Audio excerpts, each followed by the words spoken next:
Halo semuanya, perkenalkan nama saya Relaksnya Silalahi dengan NIM 2310911200024. Saya merupakan angkatan 2023 dari Universitas Lambung Mangkurat dan kemudian di sini saya akan membahas tentang bagian dari anatomi muskuloskeletal, regio abdominis, pelvis, perineum, dan juga bagian dari inferiorisnya serta vaskularisasi dan persarapannya. Yang pertama itu adalah anatomi muskuloskeletal di regio thoracis dan membris superioris. Di bagian ini terdapat ada rangka toraks. Nah, toraks itu merupakan bagian dari aksial skeletal yang merupakan membentuk komponen dari bagian rongga dada kita. Nah, bagian komponen itu memiliki komponen utama seperti sternum dan juga terdiri dari manubrium, corpus, processus hypodeus, dan juga coste. Dan di coste ini terdapat ada 12 pasang. Nah, pada 12 pasang ini terdapat 1-7 itu coste verae dan kemudian 8-10 coste spuriae dan kemudian 11-12 coste fluctuantes. Dan kemudian sebagai ini dia itu terdapat dari juga vertebra thoracalis T1, T12 dan kemudian sebagai tempat artikulasi coste dan kemudian posterior yang menopang bagian dari toraks. Nah, fungsi utama toraks ini dia itu melindungi dari organ vital kita. Terdapat ada jantung, paru, dan kemudian juga memungkinkan untuk saat kita bernapas dan membentuk penopang untuk bagian otot bagian bahu. Kemudian terdapat ada otot-otot toraks. Nah, otot-otot toraks ini sebagai otot inspirasi primer dan dia itu bagian dari diafragma. Jika diafragma ini dia itu adalah otot intercostalis externus dan kemudian dia itu elevasi coste ini saat inspirasi dan kemudian terdapat ada otot intercostalis internus dan juga jika diafragma ini dia itu adalah otot intercostalis externus dan kemudian dia itu elevasi coste ini saat inspirasi dan kemudian terdapat ada otot intercostalis internus dan juga intimus. Nah, mereka ini berperan sebagai saat ekspirasi dan kemudian terdapat ada otot aksesoris. Nah, dia itu sebagai otot sternocleidomastoideus dan kemudian ada terdapat pectoralis major dan minor dan kemudian ini aktif untuk pernapasan dan untuk pernapasan yang meningkat. Dan kemudian otot dinding toraks ini terdapat ada pectoralis major dan serratus anterior. Dan kemudian ialah tulang-tulang membris superioris. Nah, tulang-tulang membris superioris ini terdapat bagian dari clavicula yang artikulasinya itu antara sternum dan scapula. Dan kemudian scapula itu adalah permukaan dari posterior dengan cavitas glenoidalis untuk artikulasinya itu dengan humerus. Humerus itu adalah tulang lengan atas dan berartikulasi di bagian sendi glenohumeral, dan kemudian siku, radius, ulna, dan itu akan membentuk bagian dari lengan bawah kita. Kemudian pentingnya dalam pronasi dan juga supinasi untuk membalikan, dan juga terdapat ada tulang tangan. Nah, tulang tangan ini terdiri atas metakarpal 8 dan juga kemudian terdapat ada metakarpal 5 dan juga palang sebagian keempat 14, dan kemudian terdapat ada otot-otot membri superioris, dan kemudian bagian otot-otot superioris ini dia itu bagian dari abduksi bahu, dan kemudian rotator cuff yaitu stabilisasi sendi bahu, dan dia ini supraspinatusnya itu dari infraspinatus, dan kemudian teres minor dan subscapularis, dan kemudian terdapat ada bicep brachii dan juga brachialis, dan itu untuk memfleksi bagian siku kita. Kemudian terdapat ada tricep brachii, dia ini bagian dari ekstensi forearm musculus flexor, dan kemudian dia ini sebagai ekstensor pergelangan serta jari, dan semua juga bagian otot-otot yang diatur oleh saraf plexus brachialis. Kemudian terdapat ada anatomi muskuloskeletal di bagian regio abdominis, perine, pelvis, dan juga membri inferioris. Nah, di sini terdapat ada dinding bagian abdomen. Nah, dinding bagian abdomen disusun atas 4 lapisan otot yang dia sangat penting, dan bagian utamanya itu terdapat ada musculus rectus abdominis, yaitu untuk memfleksikan bagian tubuh kita, dan kemudian terdapat ada musculus obliquus externus dan internus, yaitu sebagai rotasi, dan lateralis untuk memfleksikan, dan juga terdapat ada musculus transversus abdominis, yaitu sebagai stabilisasi bagian tekanan intraabdominal ketika terdapat ada tekanan. Nah, fungsi utamanya itu untuk melindungi organ dan juga intraabdomen yang membantu sistem pernapasan kita, dan kemudian ini sebagai faktor yang kemudian itu proses defekasi, dan kemudian terdapat ada rangka pelvis. Nah, rangka pelvis ini dia itu terdiri atas os coccygeus, dan kemudian ilium, ischium, pubis, dan juga sacrum, dan terdapat ada koksi. Nah, dia ini berfungsi sebagai penopang berat badan dan juga mendukung organ bagian viscera pelvis, dan juga menjadi jalur jalan lahir pada wanita. Dan kemudian terdapat ada otot panggul dan juga perineum.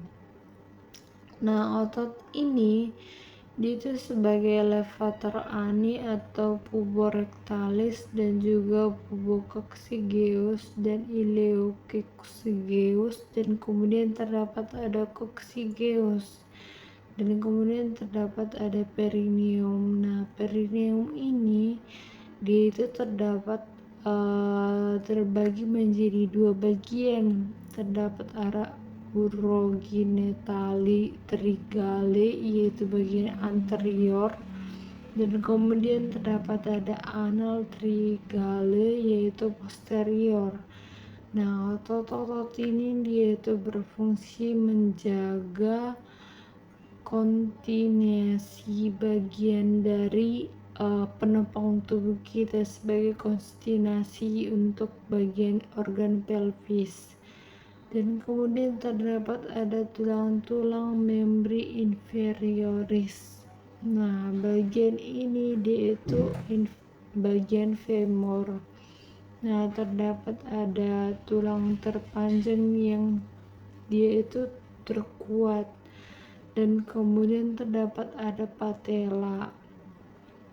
Patella ini dia itu bagian dari tulang seksamoid yang ada di bagian lutut kita, dan kemudian terdapat serangkaian tibia fibula di tungkai bawah, dan kemudian terdapat ada tulang kaki, dan kemudian metatarsal, dan juga dia itu sebagai penopang.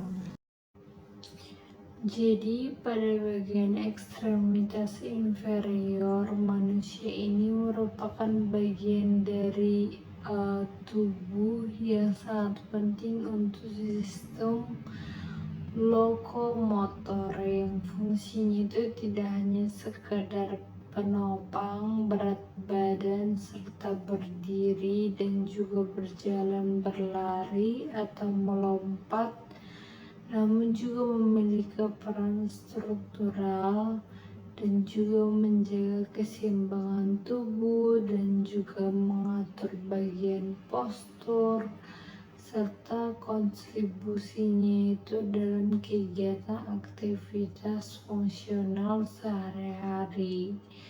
Dibanding dengan ekstremitas superior, tulang-tulang pada bagian membri inferioris ini umumnya lebih besar dan juga berat dan juga lebih padat.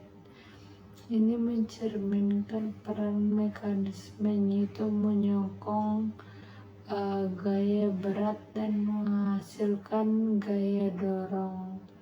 Kemudian tulang-tulang bagian membri inferioris ini terdiri atas komponen utama, yaitu terdapat ada tulang panggul dan juga paha femur yang sudah saya jelaskan tadi.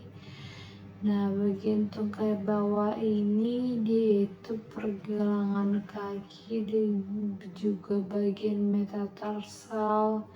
Struktur ini saling berhubungan, dan dia ini memiliki sendi yaitu ligamen dan juga ligamen yang kuat, dan tempatnya itu perekatan di otot-otot besar dan serta menjadi rute penting untuk bagian dari pembuluh darah. Dan kemudian terdapat ada persarafannya, dan kemudian terbentuk ada 3 tulang, yaitu primar, os ilium, isium, dan juga pubis. Nah, ini adalah tempat bertempunya di bagian acetabulum. Dan bagian ini kemudian terdapat ada kepala femur, dan juga itu adalah bagian paling superior dan juga terbesar, dan memiliki crista iliaca dan juga spina iliaca inferior. Dan kemudian terdapat bagian dari os sacrum, dan kemudian osium, dan kemudian inferioris, posterior pelvis, dan juga struktur penting, dan ini sebagai tempat bagian ramus osi. Dan kemudian bagian anteromedialnya itu terdapat ada corpus pubis dan juga ramus superioris dan juga inferioris, dan tulang ini menyatu sepenuh pada bagian usia bagian 20 sampai 25 tahun.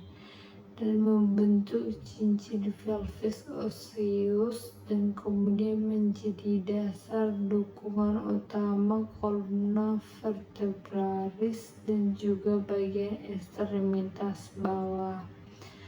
Pada femur merupakan tulang terpanjang dan terkuat, dan kemudian dia ini ada di bagian tubuh manusia dan berlokasinya ini di bagian acetabulum tibia. Dan juga pada femur ini terdiri ada caput femoris dan juga kemudian terdapat ada kolum femorisnya, yaitu bagian leher, dan juga pada bagian femur ini memiliki linea aspera dan juga dia ini tempat perlekatan, dan kemudian ujung distalnya itu terdiri atas condylus dan juga serta fossa intercondylaris, dan kemudian terdapat ada bagian dari bagian patella. Nah, pada patella ini dia adalah tulang sesamoid terbesar dalam tubuh kita yang terletak di bagian dari tendon otot quadriceps dan femoris, dan fungsi itu pada patella adalah meningkatkan momen gaya dan juga untuk terhadap sendi lutut, dan juga mengarahkan tarikan serta otot-otot ekstensi serta melindungi permukaan anterior dan sendi. Pada permukaan posterior juga terdapat ada bersendi torakela, dan kemudian terdapat dilapisi kartilago yang tebal. Dan diskolasi patella ini bagian dari lateral, dan juga terdapat ada latihan penguatan dari vastus medialis obliquus yang memperbaiki dan juga mempersarafinya. Selanjutnya poin terakhir yaitu vaskularisasi ekstremitas, bagian dari muskuloskeletal, terutama pada bagian yang atasnya itu, yaitu pada ekstremitas atas, yaitu adalah sistem vaskularisasi yang memainkan peran penting untuk mendukung aktivitas fungsional lengan dan juga tangan yang memiliki tingkat mobilitas dan juga presisi gerakan sangat tinggi.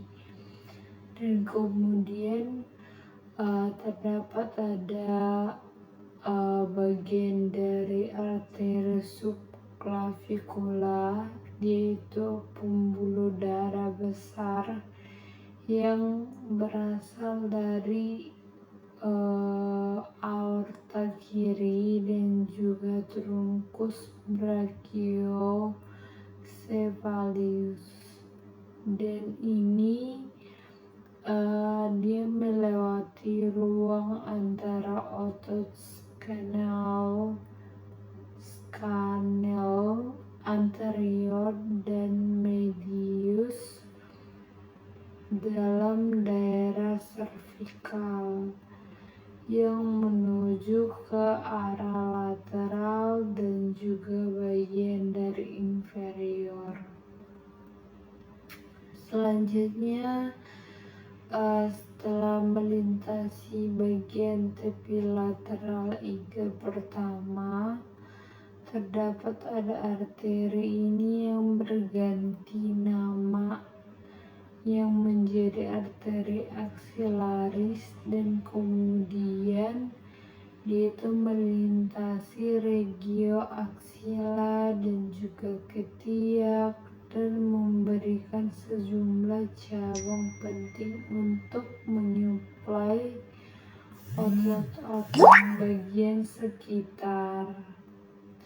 Dan kemudian termasuk ada musculus pectoralis major dan kemudian musculus subscapularis, dan kemudian terdapat ada musculus latissimus dorsi serta jaringan limfatik di bagian aksilaris. Dan kemudian bagian dari arteri aksilaris sendiri itu dibagi menjadi 3 bagian berdasarkan hubungannya itu adalah terdapat dengan adanya musculus pectoralis minor, dan kemudian bagian pertamanya itu memberikan bagian dari cabang superior, yaitu bagian superior thoracica. Dan kemudian bagian kedua ini memberikan bagian dari arteri thoracalis. Ini menjadi bagian yang membentuk 3 bagian, dan itu memunculkan terdapat ada beberapa arteri, yaitu subscapularis. Dia ini yang akan bercabang menjadi arteri thorakodorsalis dan arteri circumflexa scapulae. Dan kemudian terdapat juga serta arteri circumflexa humeri. Nah, dia ini adalah circumflexa humeri anterior dan kemudian posterior yang mengelilingi leher dari humerus, dan dia itu menyuplai sendi glenohumeral serta otot-otot di bagian sekitarnya. Setelah melewati batas bawah musculus ini, terdapat ada di bawahnya itu adalah musculus teres major. Kemudian terdapat ada arteri aksilaris yang berganti nama menjadi arteri brachialis yang berjalan sepanjang medial lengan, dan diantaranya itu otot bicep brachialis di sepanjang perjalanan yang terdapat di arteri. Dan kemudian pada arteri brachialis ini memberikan cabang seperti arteri profunda brachialis, dan kemudian dia akan kemudian mengalir ke bagian posterior lengan, dan dia ini menginervasi serta menyuplai otot triceps brachii, dan juga berjalan bersama bagian dari nervus, yaitu adalah nervus radialis. Nah, pada nervus radialis dalam sulcus nervi radialis ini pada humerus posterior. Dia itu sebagai cabang kolateral lainnya yang dari arteri brachialis juga, yang dia itu akan membentuk jaringan anastomosis di sekitar sendi siku dan juga bersama dengan cabang di arteri radial dan juga bagian dari arteri ulnar.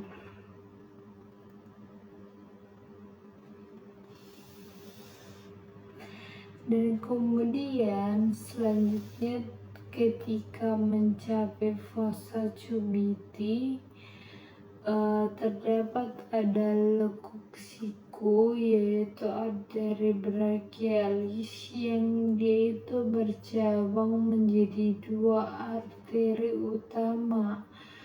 Nah, pada arteri radialis dan arteri ulnaris ini yaitu adalah arteri yang berjalan di sisi lateral bagian lengan bawah kita, dan dia itu berdekatan dengan musculus brachioradialis, dan dia sering digunakan sebagai lokasi.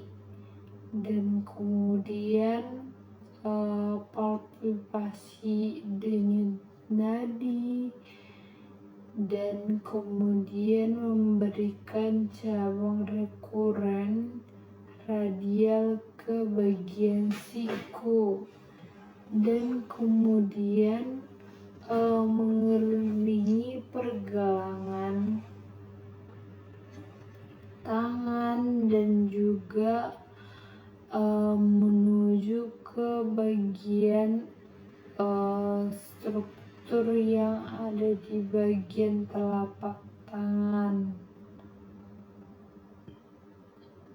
Kemudian dia akan membentuk yang namanya bagian utama. Nah, bagian utama ini adalah arcus palmaris profunda. Sementara itu terdapat ada arteri ulnaris. Nah, arteri ulnaris ini berjalan lebih ke bagian medial dan melintas antara otot flexor pronator dan memberikan beberapa cabang penting seperti arteri interosseus communis yang akan bercabang menjadi arteri interosseus anterior, dan kemudian dia akan selanjutnya ke bagian posterior. Nah, ketika sampai ke bagian posterior, dia akan menyuplai otot-otot. Nah, otot-otot yang dalam lengan bawah, dan kemudian arteri ulnaris. Arteri ulnaris itu akan membentuk bagian utama dari arcus palmaris superficialis.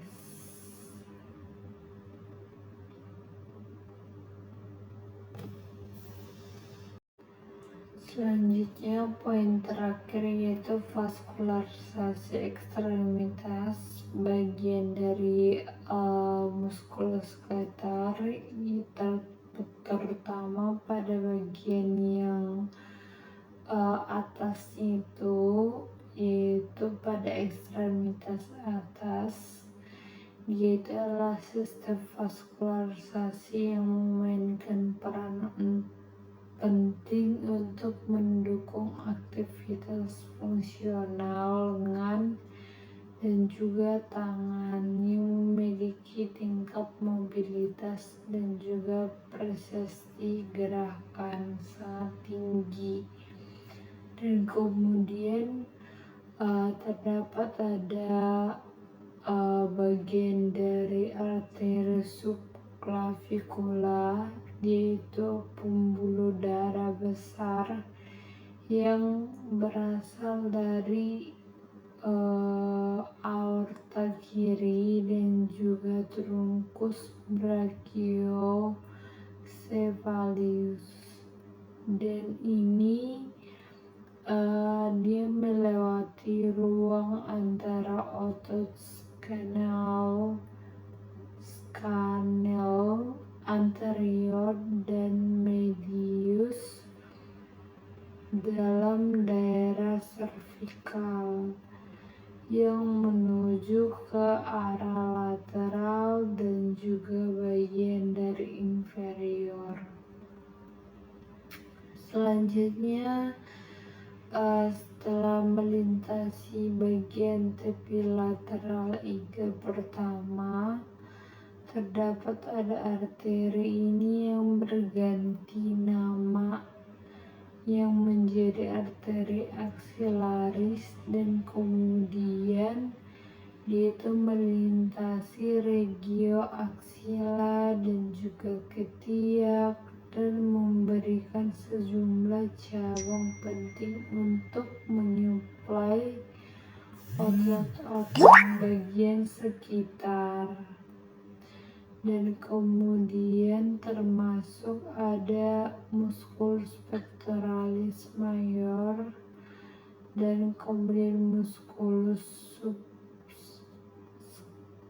subscapularis, dan kemudian terdapat ada musculus latissimus dorsi serta jaringan limfatik di bagian aksilaris. Dan kemudian bagian dari arteri aksilaris sendiri itu dibagi menjadi 3 bagian berdasarkan hubungannya itu adalah terdapat dengan adanya musculus pectoralis minor, dan kemudian bagian pertamanya itu memberikan bagian dari cabang superior, yaitu bagian superior thoracica. Dan kemudian bagian kedua ini memberikan bagian dari arteri thoracalis. Ini menjadi bagian yang membentuk 3 bagian, dan itu memunculkan terdapat ada beberapa arteri, yaitu subscapularis. Dia ini yang akan bercabang menjadi arteri thoracoldorsalis dan arteri circumflexa scapulae. Dan kemudian terdapat juga serta arteri circumflexa humeri. Nah, dia ini adalah circumflexa humeri anterior dan kemudian posterior yang mengelilingi leher dari humerus, dan dia itu menyuplai sendi glenohumeral serta otot-otot di bagian sekitarnya. Setelah melewati batas bawah musculus ini, terdapat ada di bawahnya itu adalah musculus teres major. kemudian terdapat ada arteri aksilaris yang berganti nama menjadi arteri brachialis yang berjalan sepanjang medial lengan, dan diantaranya itu otot bisa brachialis di sepanjang perjalanan yang terdapat di arteri. Dan kemudian pada arteri brachialis ini memberikan cabang seperti arteri profunda brachialis, dan kemudian dia akan kemudian mengalir ke bagian posterior lengan, dan dia ini menginervasi serta menyuplai otot triceps brachii, dan juga berjalan bersama bagian dari nervus, yaitu adalah nervus radialis. Nah, pada nervus radialis dalam sulcus nervi radialis ini pada humerus posterior, dia itu sebagai cabang kolateral lainnya yang dari arteri brachialis juga, yang dia itu akan membentuk jaringan anastomosis di sekitar sendi siku, dan juga bersama dengan cabang di arteri radial, dan juga bagian dari arteri ulnar.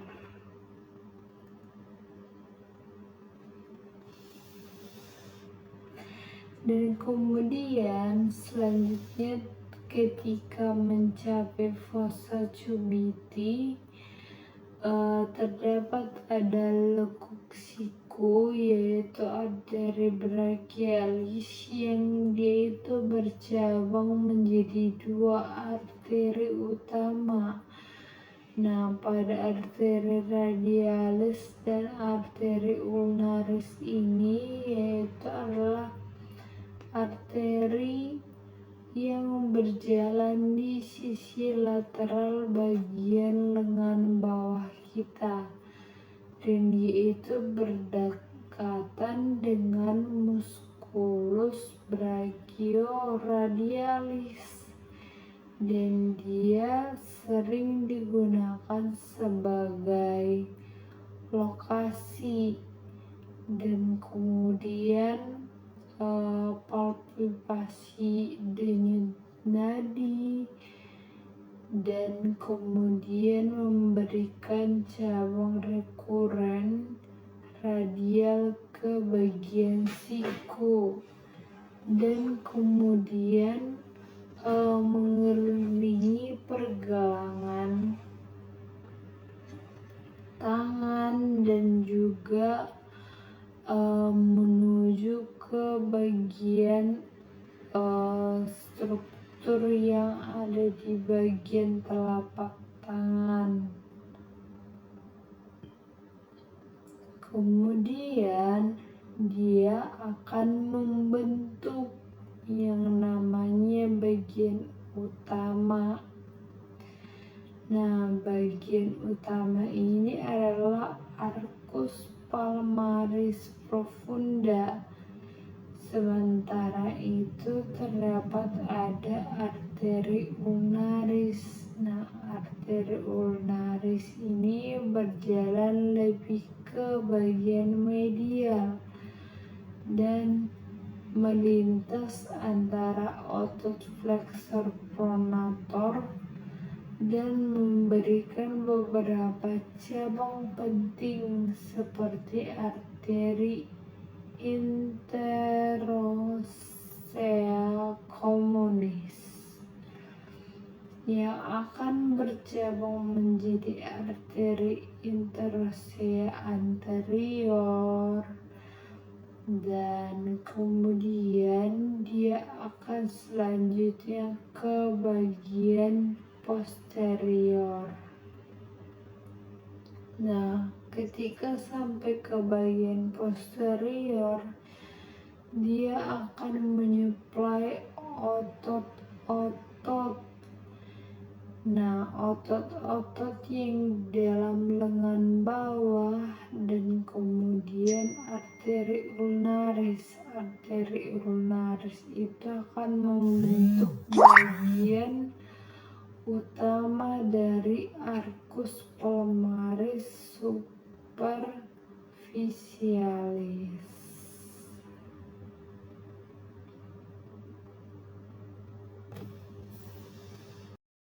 Kemudian untuk ekstremitas bawah terdapat ada vaskularisasinya, yaitu bagian dari suplai darah yang dimulai dari aorta abdominalis yang bercabang ke bagian dari arteri iliaca communis, lalu akan menjadi arteri iliaca externus dan interna. Pada arteri iliaca externus kemudian akan masuk ke paha, dan dia itu akan melalui hiatus inguinalis dan berubah menjadi arteri femoralis.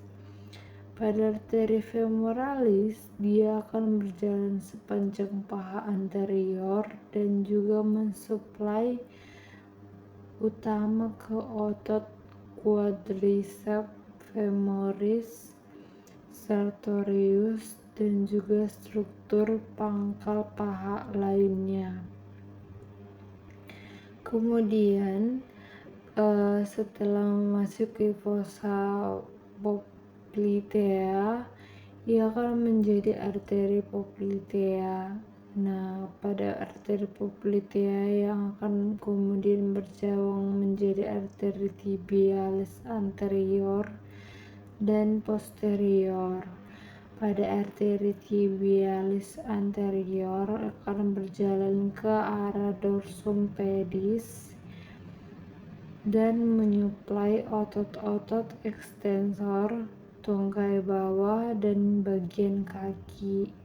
Sedangkan arteri tibialis posterior berjalan di bagian belakang dan pergelangan kaki, serta bercabang menjadi arteri plantaris lateralis dan medialis. Kemudian selanjutnya terdapat ada fibula. Nah, pada fibula ini juga memiliki arteri tersendiri, yaitu arteri fibularis, yaitu peronealis, cabang dari arteri tibialis posterior yang mensuplai sisi lateral tungkai bawah, seperti di ekstremitas atas. Dan kemudian pada pembuluh vena akan berjalan di sejajar dengan arteri yang termasuk pada sistem superficial, bagian vena subvena magna dan farva. Pada serta sistem ini juga bagian sistem dalamnya terdapat ada vena femoralis, kemudian poplitea, serta tibialis. Pada bagian batang tubuh juga memiliki suplai vaskular yang kompleks, yaitu pada dinding dada yang menempatkan darah dari arteri intercostalis. Kemudian pada intercostalis posterior ini akan bercabang dari aorta thoracalis, dan pada anterior, yaitu cabang dari anterior thoracalis interna.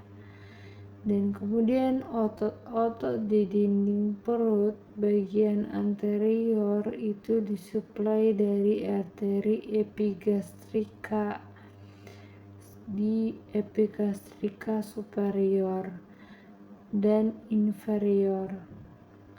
Kemudian pada bagian lateralnya itu disuplai dari arteri intercostalis dan lumbalis.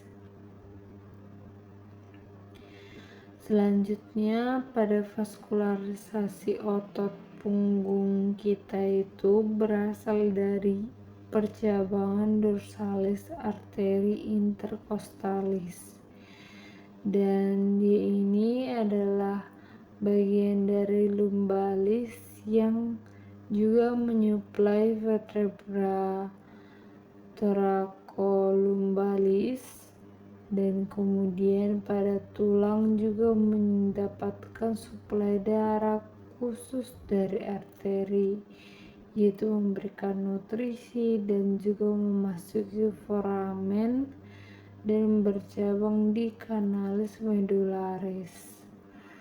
Dan selanjutnya pada tulang panjang, yaitu terdapat ada femur dan humerus, dan tibia memiliki arteri yang nutrisi utamanya itu dari epifisis dan disuplai oleh pembuluh darah metafisis serta epifisis.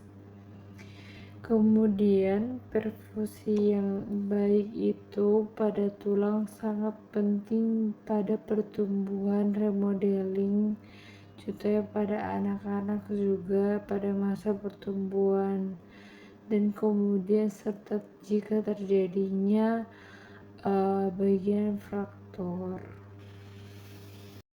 Kemudian terdapat juga ada gangguan vaskularisasi tulang, yaitu seperti nekrosis dan avaskular atau osteomyelitis, yang dapat menyebabkan kerusakan pada jaringan yang menyebabkan kerusakan dan juga kelumpuhan. Pada sistem inervasi, pada muskuloskeletal itu terbagi atas dua kelompok besar, yaitu plexus brachialis untuk ekstremitas atas, dan kemudian terdapat bagian bawah, yaitu plexus lumbosakral untuk ekstremitas bawah. Pada plexus brachialis berasal dari akar saraf, yaitu spinal, cervical 5 sampai T1, dan kemudian saraf utamanya itu keluar dari plexus ini, dan kemudian dia akan meliputi musculocutaneous yang menginervasi otot flexor lengan atas, dan kemudian nervus medianus kontrol motorik tangan.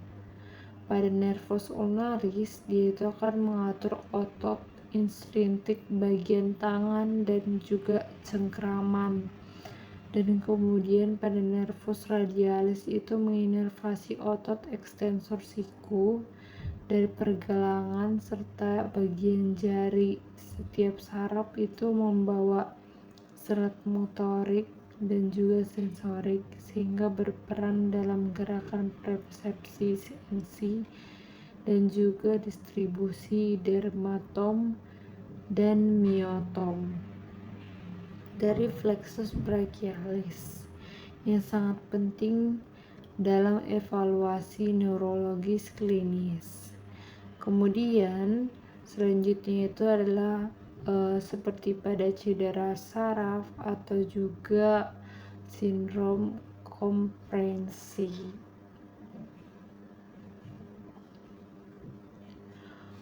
Kemudian selanjutnya untuk ekstremitas bawah pada plexus lumbal T12 sampai L4, dan kemudian plexus sacralis L4 sampai S4 itu merupakan sumber yang sangat utama, yang dia itu sebagai sumber utama untuk inervasi.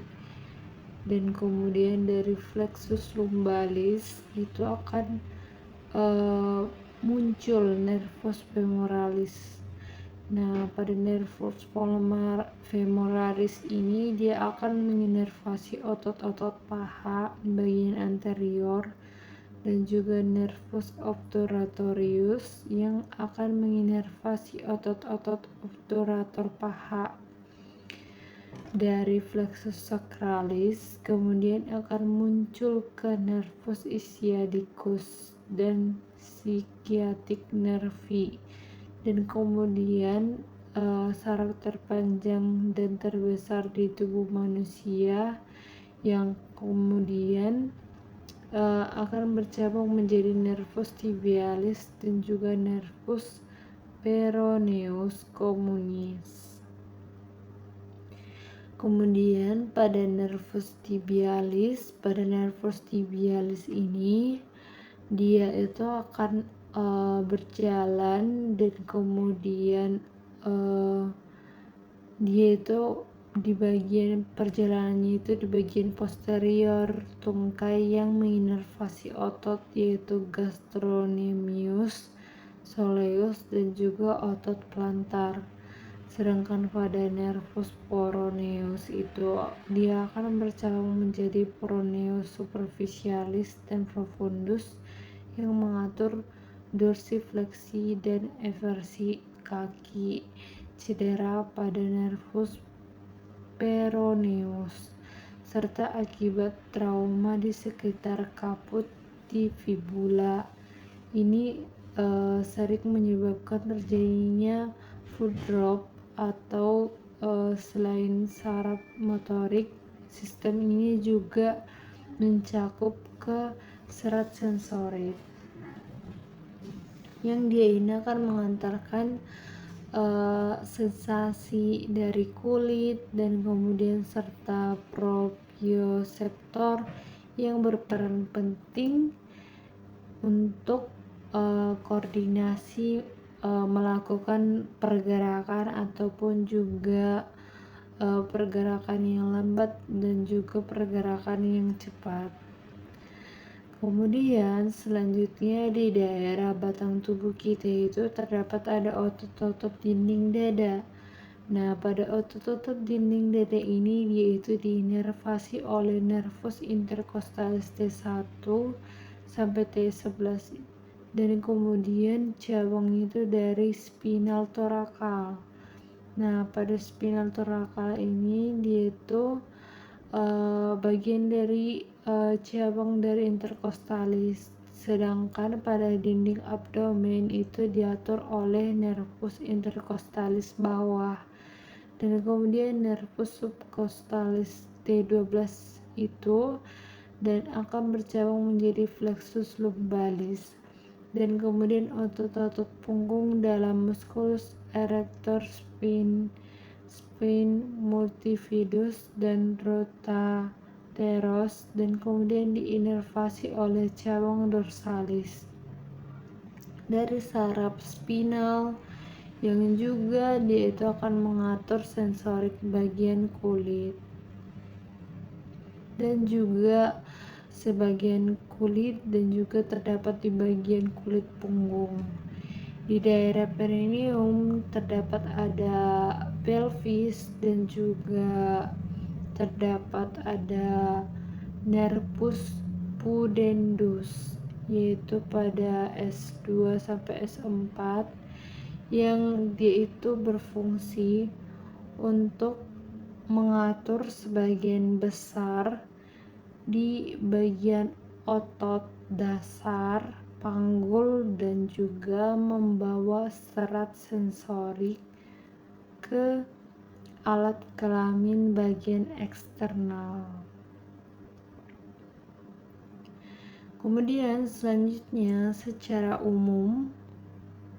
jika secara umum pada sistem neurovaskular yaitu pada muskuloskeletal yaitu memiliki pola distribusi yang dia itu bersifat segmental dan sangat terorganisir dalam praktis klinik maupun juga pola dasar yang penting untuk mendiagnosis banding pada kasus trauma serta kelumpuhan dan juga kehilangan sensasi pada sistem sensorisnya dan kemudian komprehensi saraf.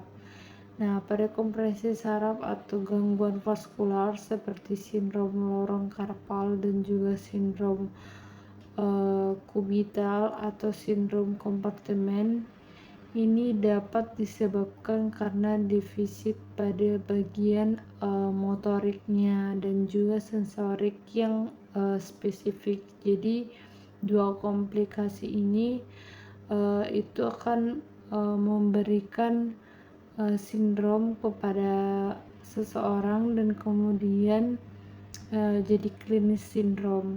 Dan kemudian pada saraf pada muskuloskeletal ini itu menjadi krusial dan itu perlu diwaspadai untuk terjadinya dampak-dampaknya untuk lebih lanjut gitu. Baik, hanya itu yang bisa saya sampaikan pada bagian sistem muskuloskeletal. Mungkin hanya itu yang bisa saya sampaikan. Jika ada salah kata atau pengucapan, mohon maaf dan saya ucapkan terima kasih.